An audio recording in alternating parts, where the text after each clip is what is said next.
Absolutely. So, with this situation and all of my legal fighting with the current mayor, uh, so I had a legal team, but because of the person who I am, I was very involved in the legal process. So I didn't just have an attorney who was working for me. I had an attorney who was working with me. And Right. so I was very involved in the process. And so I began speaking out quite a bit about my story and what had happened to me and what my desires were for justice for myself and these other families, because I knew that there were other families who had had the same experience, Right. but for whatever reason, and I don't judge them, they did not speak out the same way I did. Right. And so I just saw myself as having a voice in a platform Hmm. to speak out, and people was listening to me. And so then I wanted to take that and really try to impact change. And so I became very involved. And so in that involvement, when the new election season came around, I actually went to the current mayor at that time, wrote her a letter and asked for a meeting with her to say, you know, can we sit down and talk about this? Because I was very invested in getting this ordinance passed. And Right. she declined to meet with me. Like you just said, you know what? I'm going to give her a chance. Yeah, Right. I voted for yes, her. I supported her. She's the current mayor. Elections are coming up. I'm going to give her a chance to sit down and have a conversation with me about this issue. And she flat out refused. yes. She declined to meet with me. I sent her a letter. She responded to the letter and she declined to meet with me. And it was at that moment that I was like, I need to work with someone who can unseat her, but also someone that I feel will support what I am looking for in justice, Right. and not support it just because of who I am, but support it because it's the right thing to do for our community. Right. And Right. so I was able to find that in a candidate named Brandon Johnson. He was already someone who was very involved in community organizing. He was a previous school teacher in the city's public school system. He was currently operating in the commissioner's office and very involved in making change around the city. And Mhm. so I got behind him and I used my voice and my story to help push his campaign forward. Wow. And now, because of that, you have a voice inside the mayor's office, Absolutely, yes, mayor's head. yes. I have the mayor's ear.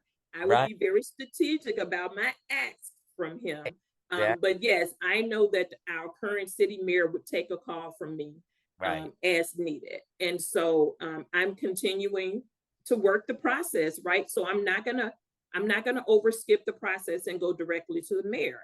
I'm still working with the city council people who initially started this journey with me, Right. and with them we are going to represent it back to the city council with the understanding that the current mayor supports it, which means it gives us leverage to pass it. That wow, that's amazing. That's amazing, Anjanette. That all that your story and how that, ends up. I mean, obviously the story's not over, but Right. you took the power that you had in your voice and people being responsive to your story, you turned that into political capital by working Yes. for this person who was running for mayor. And now you have the ear of the mayor, and this is not the end. This is like the beginning.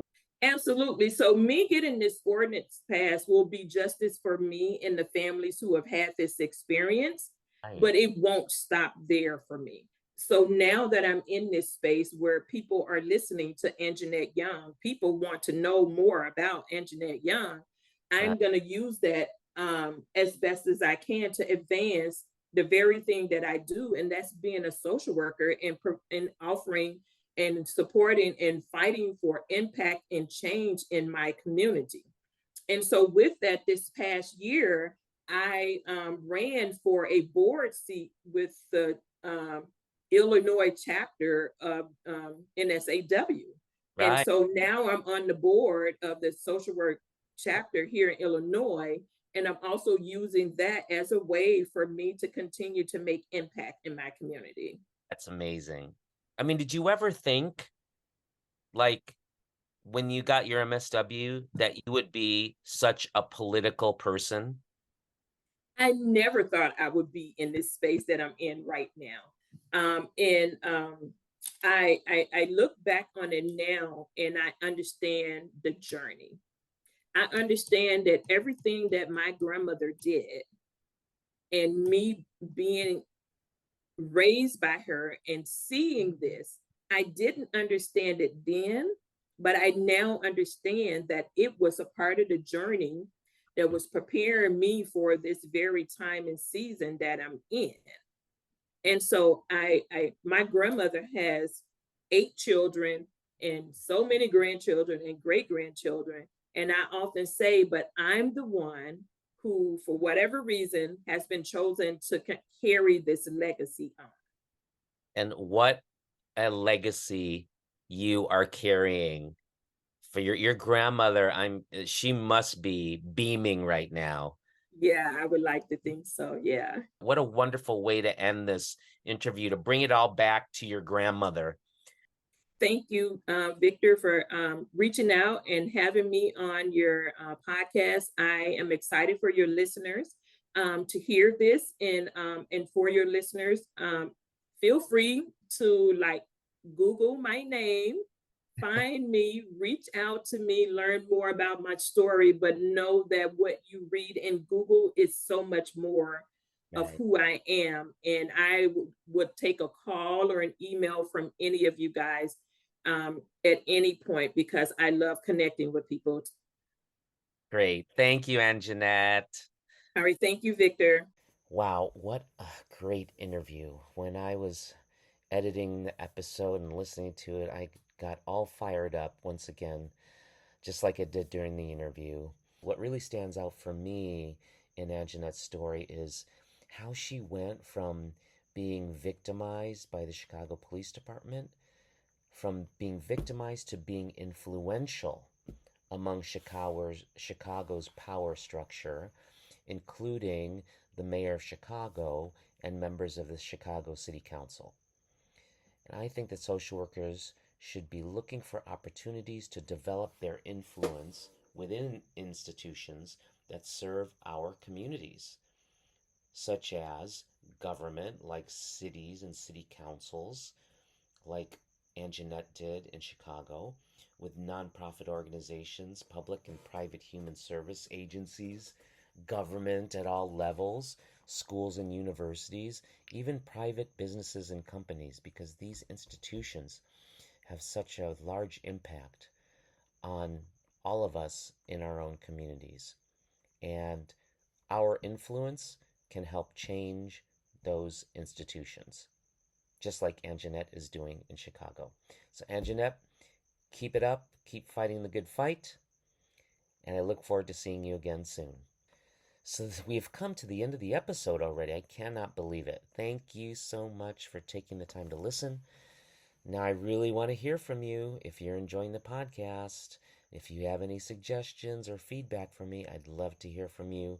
You can get onto my website, www.victormanalo.com, and send me a message.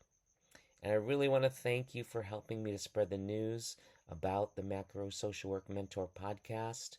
It is featured on FeedSpot's Best Social Work Podcast for 2023. And you could really help me out by sending me the names and contacts, or introducing me to folks, social workers that are in the macro direct practice space. Let me know. Send me an email. You can also check me out on Instagram, the Macro Social Work Mentor, and you can let me know who you think I should be interviewing for future podcasts. So you can also find me on LinkedIn as well, Victor Manalo. And you can, of course, you've already found the podcast, but let all of your friends and your colleagues, your professors, other social workers, let them know they can find the Macro Social Work Mentor on Apple Podcasts, Spotify, iHeartRadio, and everywhere you listen to your podcasts. So it's great to spend some time with you today. So until next time, remember the words of Howard Thurman, American author, philosopher, theologian, mystic, educator, and civil rights leader. He said, "Don't ask yourself what the world needs. Ask yourself what makes you come alive, and then go do that. Because what the world needs is people who have come alive." So social workers, we have a lot of work to do. Great to be with you. This is Dr. Mike Gianwallo, Macro Social Worker.